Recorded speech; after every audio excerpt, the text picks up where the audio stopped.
प्रिय विद्यार्थियों, कल हम चर्चा कर रहे थे वाटिका प्रसंग में कि भय विलोचन चारु अचंचल मनोई शकूची निमि चले दृंगचल। ऐसा कह करके जब रामचंद्र जी ने मुड़ करके उनकी ओर देखा जिधर से आवाज आ रही थी, तो सीता जी के मुख रूपी चंद्रमा के उनके नेत्र चकोर हो गए। उनके सुंदर नेत्र ठहर गए, मानो राजा निमि ने सकुचा करके नेत्रों की पलकों को त्याग दिया हो। यहाँ पर जो निमि ऋषि की जो कथा है वो मैं आपको बता देता हूँ।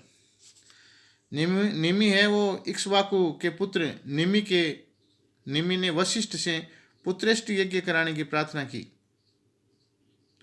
वशिष्ठ ने उन्हें प्रतीक्षा करने को कहा, क्योंकि वशिष्ठ इसी उद्देश्य से इंद्र के यहाँ जा रहे थे। किंतु निमि ने वशिष्ठ के लौटने के पूर्व ही अन्य ऋषियों की सहायता से यज्ञ पूरा कर लिया, जिसमें वशिष्ठ को बहुत क्रोध हुआ। उन्होंने शाप दिया कि निमि का शरीर छूट जाए। प्रतिशोध में निमि ने भी वशिष्ठ को वही श्राप दे दिया। दोनों के शरीर छूट गए। वशिष्ठ तो मित्रा वरुण से फिर उत्पन्न हो गए, किंतु ऋषियों ने जब 7 दिन तक निमि के शरीर को विभिन्न लेपों द्वारा सुरक्षित रख करके देवों ने उनके जीवन दान की प्रार्थना की, तो निमि ने देह बंधन प्राप्त करने से इनकार कर दिया। इस पर देवता ने उन्हें पलकों के ऊपर स्थान दिया। तभी से निमि पलकों के देवता कहे जाते हैं। रामचरितमानस में तुलसीदास जी ने मनौ सकूची निमि चले द्रंगचल, ये प्रसंग वहाँ से उठाया है।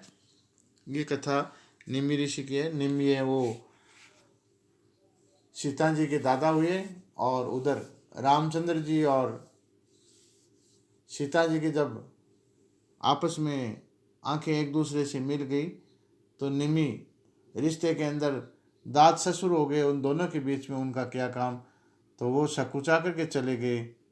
उन दोनों की आंखें मानो एक दूसरे को देखने लगी, तो वहाँ बीच में पलकों के देवता निमि का वहाँ का क्या काम, इसलिए मानो वो सकुचा करके कहीं पलकों को त्याग करके चले गए हो।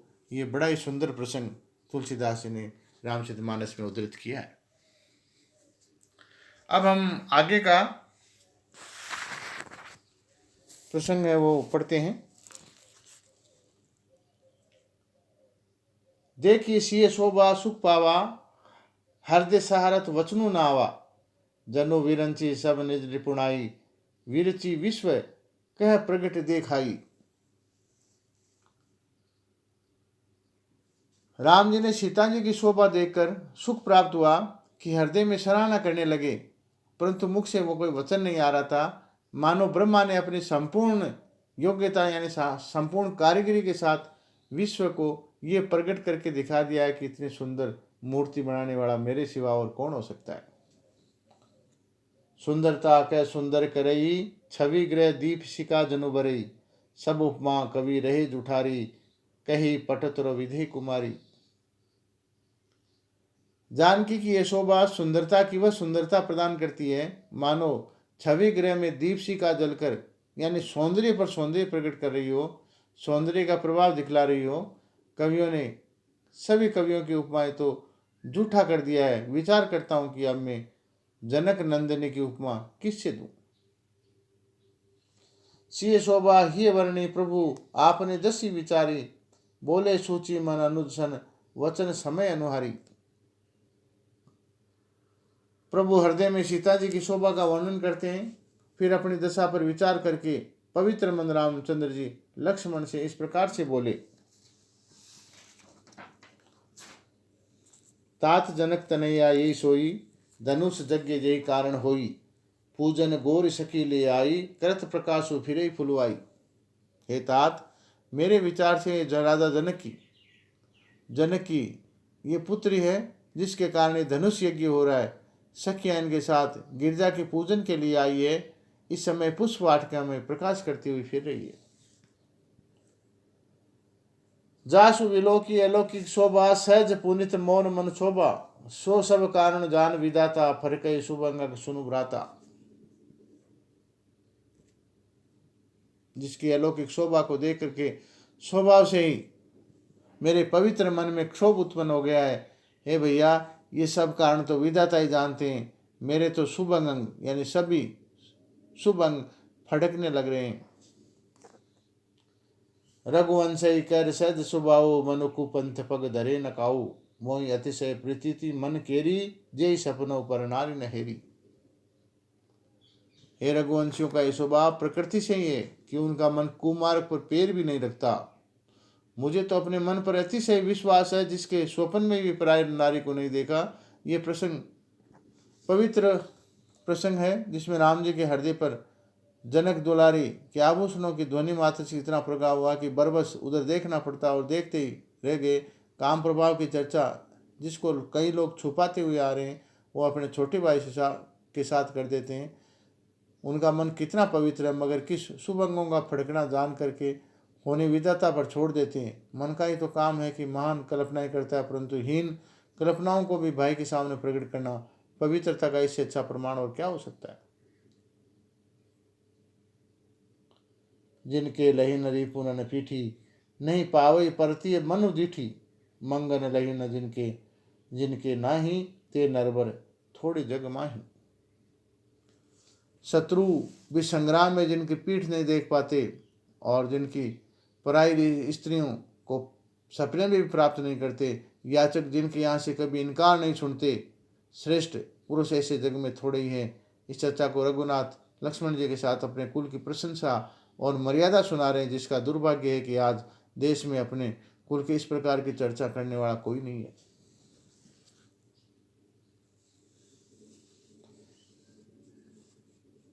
करत बत कई अनुज सन, मन सिए रूप लुबान। मन सरोज मरकंद छवि करई मधुपयुपान। राम जी छोटे भाई के साथ बातें करते हैं, पर राम जी सीता जी के रूप को उनका मन पर इस प्रकार लुभा रहा है, जैसे कि मुख रूपी कमल पर छवि रूप मरकंद रस का भोना पान करता हो। ऐसा महत्व है एकमात्र सीता जी के सौंदर्य को प्राप्त है कि राम जी का मन सदा सदा के लिए उनके सौंदर्य का भोरा है। चितवती चकित चौदिशी सीता, कह गए नृप किशोर मन सीता। जय विलोकी मृग सावक नैनी, जनु तय बरस कमल सित श्रेणी। सीता जी चारों ओर चकित होकर देख रही है कि राजकुमार किधर चले गए। मन में यही चिंता है। वे बाल मृग नयनी जिधर देखती है, लगता है मानो उधर सफेद कमलों की राशि, फूलों की कतार बरस रही हो।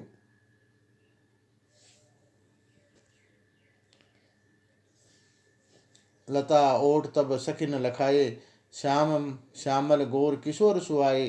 देखी रूप लोचन ललचाने, हर से जनु निज निधि पहचाने। सखियों ने उसी समय लताओं की ओर से उन श्याम और गौर सुहावने कुमारों को दिखला दिया। उनके रूप को देखकर सीता जी के नेत्र ऐसे ललचा उठे, मानो अपने ही निधि खजाने को पहचान करके हर्षित हुए हो। थके नयन रघुपति छवि देखे, पल कह नहीं परे हरि निमेषे। अधिक स्नेह दे बे भोरी, शरद ससई जनु चितव चकोरी। सीता जी के नेत्र रघुनाथ जी की छवि के दर्शन पाकर स्थिर हो गए।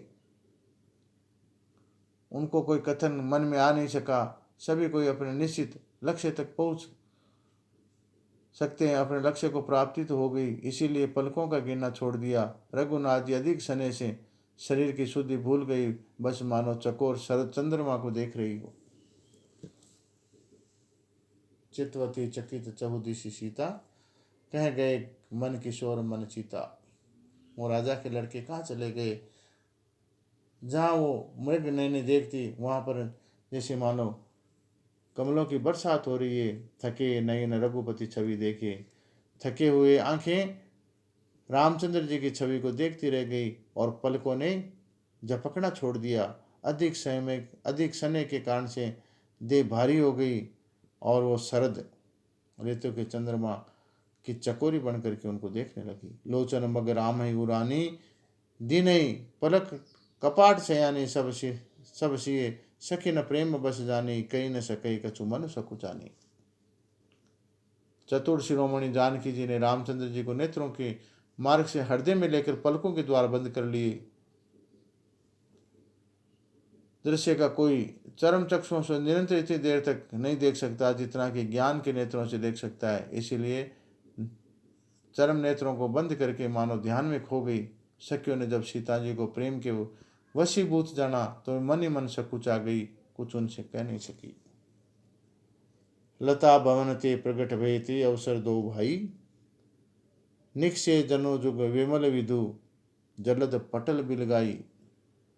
तभी अवसर पर दोनों भाई लताओं के मंडप से ऐसे प्रकट हुए मानो दो निर्मल चंद्रमा बादलों के पर्दे को हटा करके निकला हो।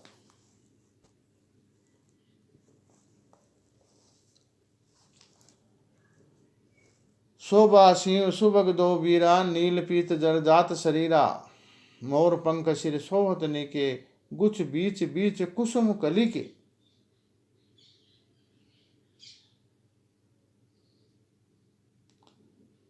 अर्थात दोनों भाई सौंदर्य की और शोभा की सीमा है। उनके शरीर नीले और पीले कमल की तरह है। सिर पर मोर के पंख भली भांति सुशोभित और बीच बीच में फूलों की कलियों के गुच्छे भी लगे हुए हैं। बाल तिलक श्रम बिंदु सुहाए, श्रवण सुभग भूषण सविताए, विकट भ्रकुटी कछ घुंगर वारे, नव सरोज लोचन रथ नारे।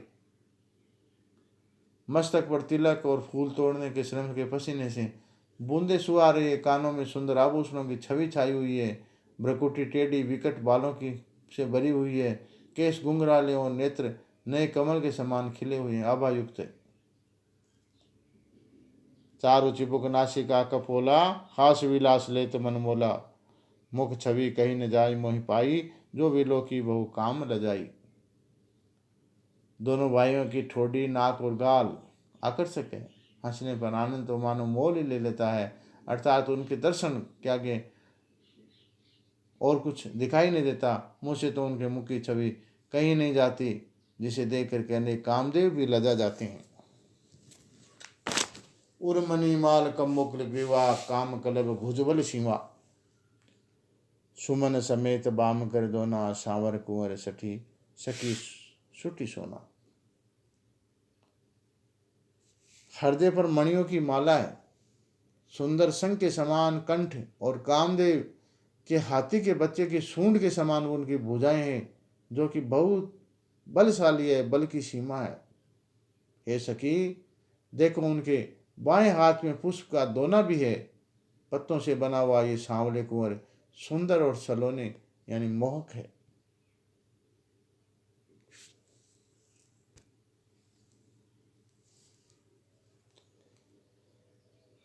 केरी कट पट पीत धर, सुषमा शील निदान, देखी भानुकुल भूषण ही बिसरी सखी न पान। सिंह जैसी कमर पर पीताम्बर धारण किए हुए हैं। शोभा और शील के भंडार सूर्य भूषण को देख करके सखियों ने अपना आपा खो दिया।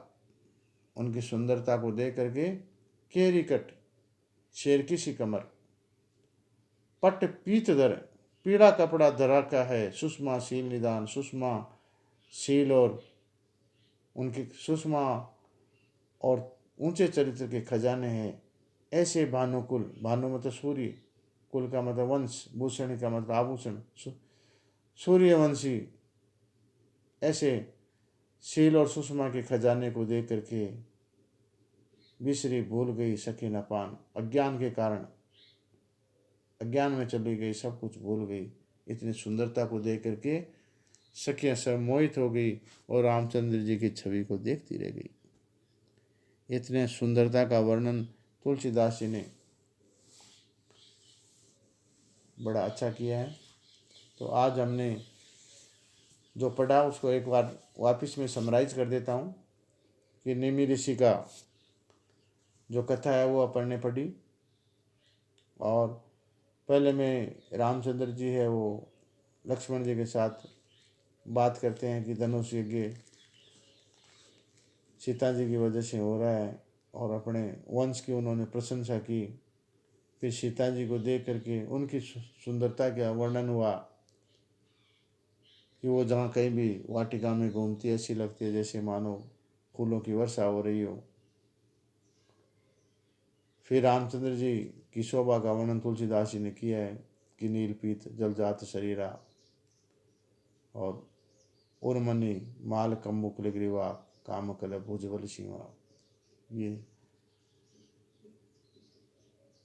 रामचंद्र जी की शोभा का वर्णन तुलसीदास जी ने किया है और इस शोभा को देख करके सखियाँ उनकी सुंदरता को देख करके अपना आपा खो गई और अज्ञान की वजह से बेसुध हो गई, उनको भूल गई, अपने आप को भूल गई वो। आज इतना ही, धन्यवाद।